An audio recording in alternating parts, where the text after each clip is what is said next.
A big patch just dropped for Deadlock and it changes a lot. There's a new objective, the Unstable Rift.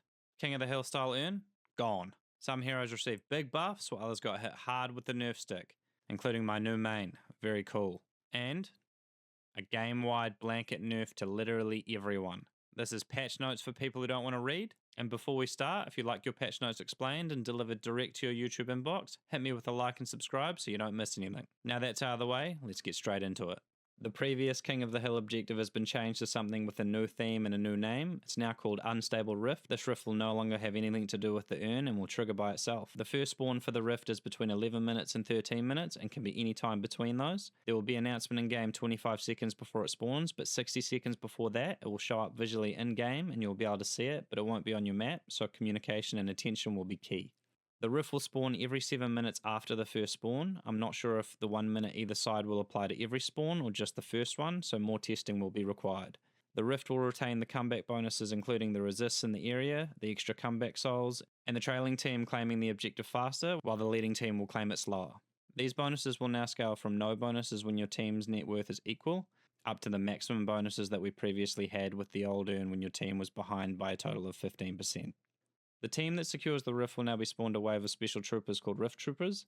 These will start at 5 going up to 12 for comeback teams that are 15% behind in souls or more. These troopers do not drop souls when killed and they start with 100% extra health and damage on the first rift, and each rift after the first they will grow in stats by an additional 20%. So for example, after the third rift, the Rift Troopers will have 140% extra health and damage. Any heroes inside the King of the Hill zone will now be revealed on the minimap, and due to the urn being changed this patch, the rift will give an additional 35% souls for capturing it to account for the fact that previously the person who ran and dropped off the urn was granted 35% bonus souls and 3 golden statue buffs. With this King of the Hill change, the objective will also no longer give the winning team a statue buff per hero anymore. If any of you have already got some games in, how do you like how the new objective feels and what do you think of its theming? The urn has been changed again. Running the urn is now its own objective. It spawns on either side of the map where the old neutral spawns were previously and is delivered to the opposite side. Its spawn time has been changed back to spawning at 10 minutes and it will respawn at 5-minute intervals after that, so 15, 20 minutes, etc. The urn runner is no longer revealed and is not disarmed or silenced, meaning now when they're running the urn they can still fight back. Keep in mind you still cannot mirage teleport or use a Doorman door as it will drop the urn. Other than these two options, the urn cannot be manually dropped and can only otherwise be dropped by being punched, stunned, or killed. It will stay where it is dropped and will not run back to its cradle. After 3 minutes of the urn spawning and not being picked up, it will slowly start making its way towards the deposit location through the mid-boss pit, but it won't make it as a new urn will spawn before it can get all the way. The urn runner can now no longer parry, and 15 seconds after the urn is picked up, its soul value will start decaying. After 45 seconds of decaying, the urn will now empty and it will be removed. The urn is deposited the same as it used to be, it just needs to be walked into the drop-off point. The urn is worth 250 base and adds 70 souls per minute. When deposited, you get 4 golden statue buffs and the full worth of the urn will explode into souls, giving you a chance to share, secure, or deny. If both teams are equal when the first urn spawns at 10 minutes, it'll be worth 950 souls. But since there's a comeback mechanic, if you're behind, the urn will be worth more for you, and vice versa if the enemy is in the same situation. The urn is now louder when it talks and easier to hear by enemies nearby, so if the enemy is chasing you, they'll be getting information from that nasty vase. The bonus stats from running the urn are still present from the previous iteration, but rather than being on or off, they will scale using the same calculation as the rift, which is if you are 15% behind in net worth, you will have the maximum benefits, and if you are equal, you will have 0 benefit. Now let's talk general updates. The boon reward table has been reworked. The short of what that means is that you will acquire your ult later at 4,000 souls instead of 3,600, and it's going to take longer to level up in general. 40,000 souls is what used to be required to hit max level. That's been increased to 48,600. The patch notes have the data sheet, but I don't want to bore everyone going too in depth. Now, on to the rest. Health per burn has been reduced across all heroes by 5%. This means everyone's going to be less tanky overall. All ultimates will now have a 15% increase to their base cooldowns and the upgrades, rounded down to the nearest multiple of 5. Redo buff has had its duration decreased from 4 minutes down to 3 minutes, meaning that you'll have to be quicker to take advantage of having it, and some more coordination is going to be needed for those solo queuers wanting to use it to finish out a game. The respawn timer's ramp up has been slightly changed. From the 5-minute mark to the 19-minute mark, the respawn timer used to scale from 8 seconds to 30 seconds. Now from the 5-minute mark to the 20-minute mark, it will scale up from 8 seconds to 35 seconds, This means that respawns over that first period of time are going to be slightly longer, and then upon reaching the 20-minute mark, it will start ramping up a lot quicker to 70 seconds at the 30-minute mark. Guardians and Walkers have had their soul bounties decreased. Guardians will now be worth 1,250 souls, which was previously 1,500, and Walkers will be worth 3,500, which was previously 4,000. First Blood bounty has been reduced to 125, down from 150, and the base value for kills is now 200, which is down from 250. This kill value will still scale up to its maximum at 2,200 at 40 minutes, it's just reduced early game. Troopers are worth less in the early game now, down to 100 souls base plus 2 per minute from 116 base, scaling at 1.16 per minute. After 20 minutes, troopers will start supplying more souls than they previously did. On top of that, the floating orbs that you shoot to confirm or deny souls have had their value change. They're worth 50% of the total value of the trooper. That's up from its previous value of 40%. That makes denying and confirming even more important than previously. The soul bags that drop when someone with unsecured souls is killed can now drop as small as 50 souls. It used to be a minimum of 150 souls, but now pretty much any time someone has a bag, it's going to be claimable. Mobility has received a buff in the form of dash jumping. Dash jumping is now easier to time, and it's been given a bigger window to be triggered. It's now 0.25 of a second instead of 0.2. Dash jumping will now take you farther at 19 meters instead of 18 meters, and the dash jump will now take you slightly higher. The double center buildings have had their jump pads removed, making them harder to escape from if you're stealing well in the enemy team's territory. They've added a small quality of life change this patch. When hovering an item in the shop, it will show you a preview of how that investment will affect your spikes by highlighting a bar that is associated with the color of that item. Onwards to the shop to talk about the item changes. Mystic Shot has been nerfed by having its cooldown increased to 9 seconds from 8 seconds, meaning it's up slightly less. Toxic Bullets has been buffed from a 1.7% HP bleed to 1.9. Scourge has had its max HP damage nerf from 3.6% max health to 2.6, but that damage will now have a spirit scaling on it at the rate of 0.0055. Lastly, but definitely not leastly, Curse Relic has been nerfed for builds like Altbot Haze. Now it will reduce damage output by 14% instead of the previous 10. Alright, that's it for general game updates. Before we get into hero changes, since you've made it this far, don't forget to like and subscribe if you found any of the info useful. I'll be chasing every patch, so you can expect more of this in the future. Let's see what Abrams can do now. Siphon Life's Tier 3 has had its range increase reduced from plus 3 meters to plus 2 meters. Shoulder Charge's Tier 3 has had its cooldown reduction nerfed and now only gives 18 seconds reduction instead of 20, so it'll be up slightly less when maxed. I was mistaken last time. Apollo wasn't back, but maybe this will finally push him over the line into relevance. Apollo's Riposte has had quite a few changes. Starting at its Tier 1, it has had its cooldown reduced by an extra second. The grace window to choose a target has been increased by 30% to 1.3 seconds. They increased the cast range from 25 meters to 35 meters and increased the angle from a 70 degree cone to a 90 degree cone, so you should have an easier time targeting people in your field of view. The heal on the Tier 1 of Flawless Advance has had its scaling increased by 30% to 1.3 Spirit. And finally, Apollo's ult, Atani Losan, has had its Tier 3 bonus damage increased to 50%, up from 40, totaling 110% bonus damage. My newly picked up main, the GOAT himself, Billy, may have been sacrificed to the patrons before I even got good at him. His bullet damage per burn has been reduced by 10%, and the base melee scaling on Bashdown has been decreased to 0.9 from 1.1. And at Tier 3 Bashdown, the scaling on the additional heavy melee damage has been decreased from 60% to 50%.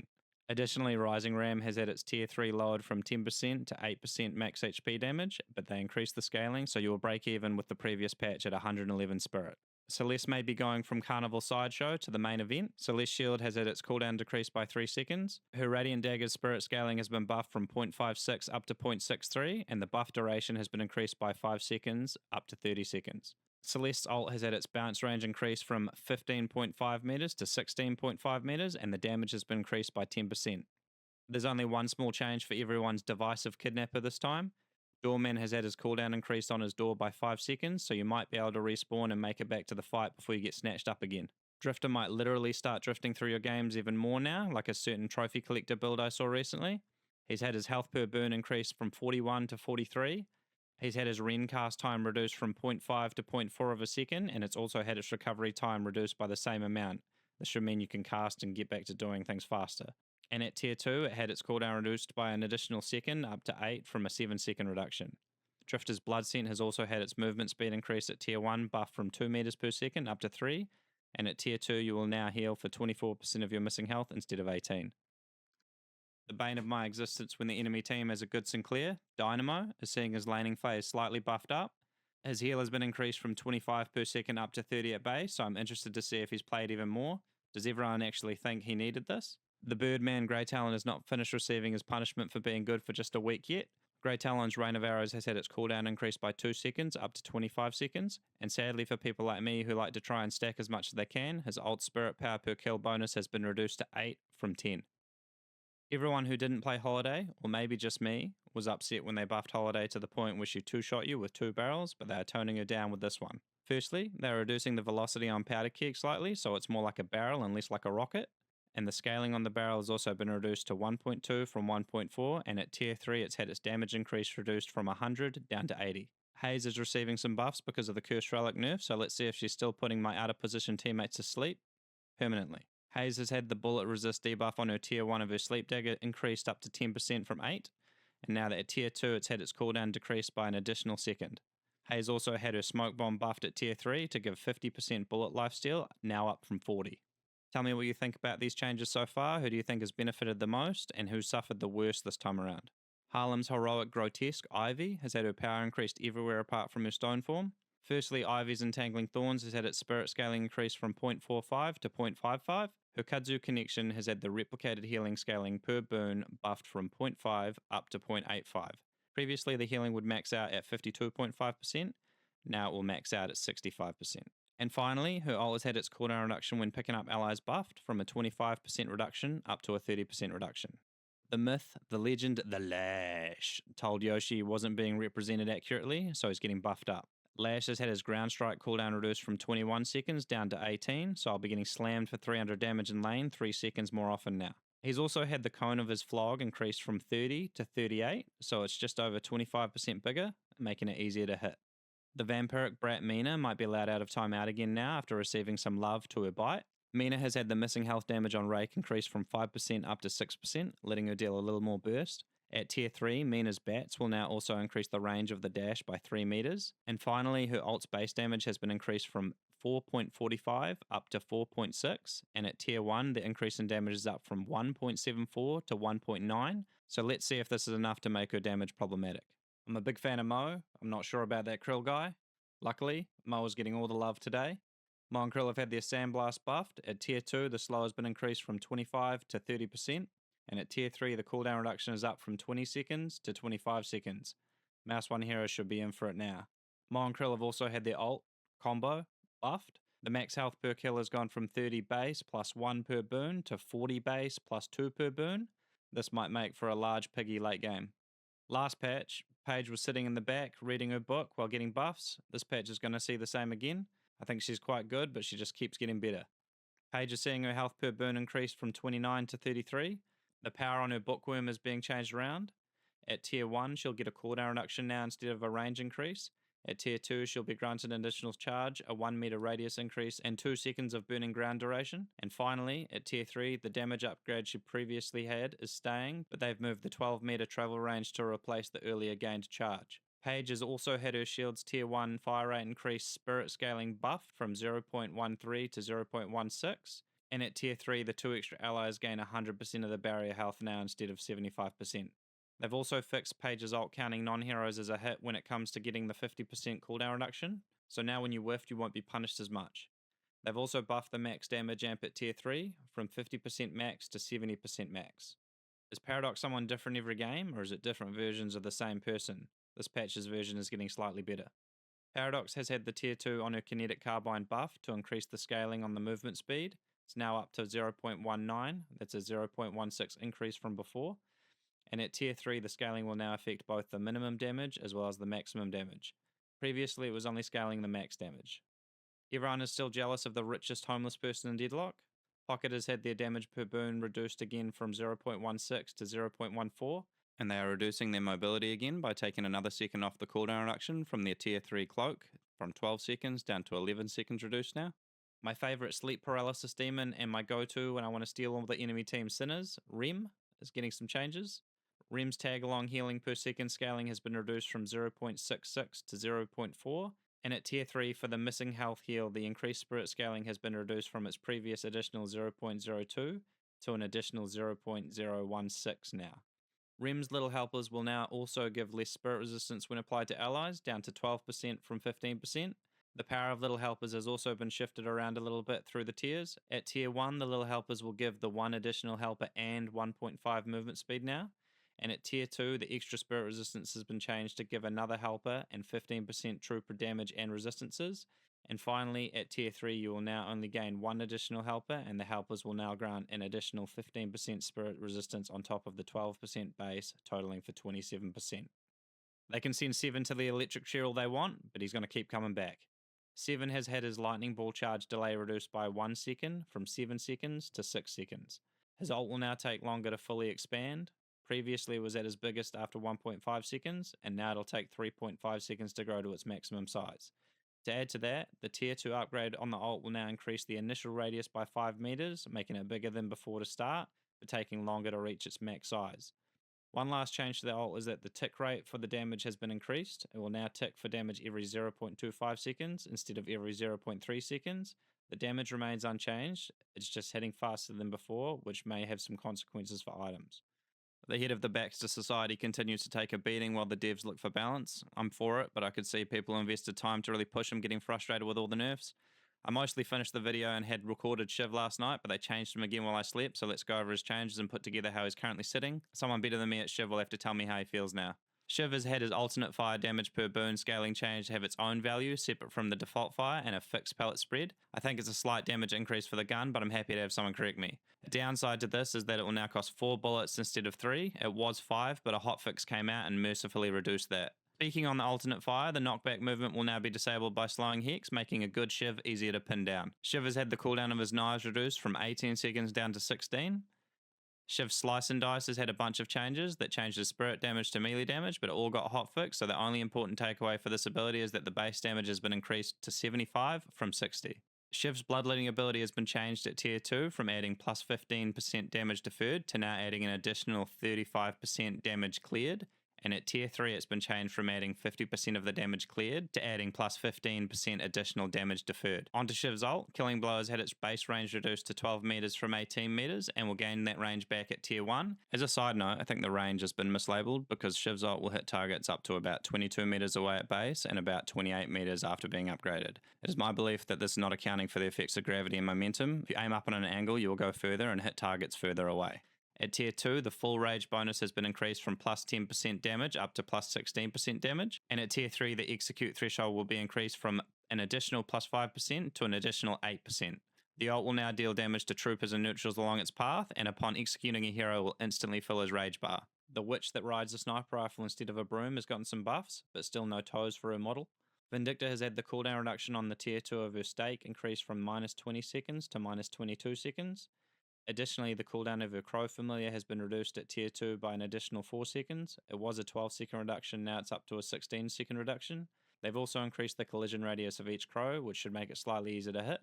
Lastly, Vindicta's Assassinate max damage bonus spirit scaling has been increased from 2 up to 2.3, so head out and go get those stacks. The green goo boy from the sea, Viscous, might be being brought further towards the surface with these changes. Viscous has had the spirit scaling on the tier 3 of his splatter reduced from 1.1 down to a flat 1. His puddle punch at tier 3 has had its cooldown reduced by 2 additional seconds, up to a 14-second reduction from its previous 12-second reduction. And finally, at tier 3, Viscous ult will now have a longer duration, going up to a 7-second duration increase, up from the previous 6-second increase. The slipperiest snake in the business, figuratively and literally, has some slight buffs this time around.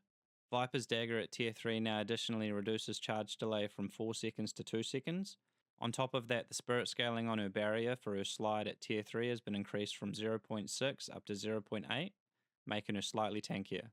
Last but not least, the police officer looking priest with a visual identity crisis and even more of a crisis for his kit. Let's talk about Warden. Warden is having his bullet damage per burn reduced from 0.34 per burn down to 0.28. And his shield has been buffed with his tier 2 having 24 seconds off the cooldown up from the previous 22 seconds, and at tier 3 the spirit scaling has been increased from 2.5 to 2.7, so he's going to be even more tanky. And that's it. I'm really interested to see how the game goes with this refreshed King of the Hill teamfight generator, especially with those sick new Rift Troopers. Oh, and Valve, if you're listening, petitioning to revert the Billy nerfs. I literally just started playing him and you've robbed me. What do you guys think of this latest update? Do you love it? Do you hate it? Let us know in the comments. I hope you found this video helpful. If you did, you know what to do. Catch you on the next one.